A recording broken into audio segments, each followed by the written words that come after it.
think you should be exposed to new ideas. And I encourage you as intelligent people. Like, how many of you consider yourselves to be intelligent black people? I hope that you do. I hope everybody says yes. I hope that you all agree with me when I say, hey, let's be intelligent black people. I want to just encourage you.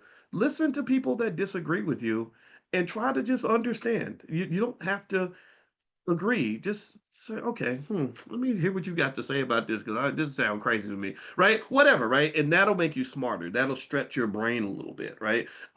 So that was how it all started. And this campus president, I got to finish the story now. Now that I just started telling, I hope it's okay. Um, so this president, he regretted the fact that he told me to go write that paper because I became like a little local celebrity, if you want to call it that. Like I would go places, people knew who I was.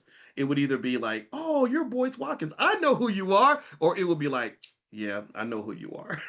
No, and people they gained a perception of me based on the public persona, what was in the article, but they would meet me and find that I was very different. I was actually shy, quiet. I've always been believed in being polite, right? But so they would say, "Well, gosh, I thought you would be this angry, mean." I'm saying, "No, I don't want to be mean. I just want to be honest, and I want to be treated fairly." Like that was it. Like fairness was always like kind of a big thing.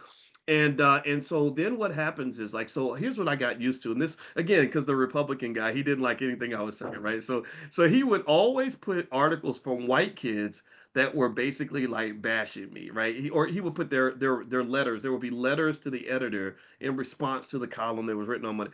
Boyce Watkins is an idiot because blah blah blah. I read Boyce's column, blah blah. Like the white kids, they all would read the stuff and write these horrible letters, and there'd be like hundreds of letters that would come in.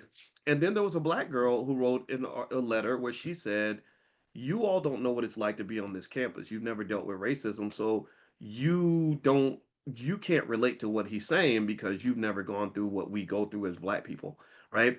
And I was surprised he published that because most of the stuff he published was usually negative. And and so when this girl was walking to campus, her name was Tanya something. I don't have her last name in my head, but she was walking to campus and these white kids followed her to campus and when she walked into the door to the psychology building, they pinned her behind the door and put a knife to her throat.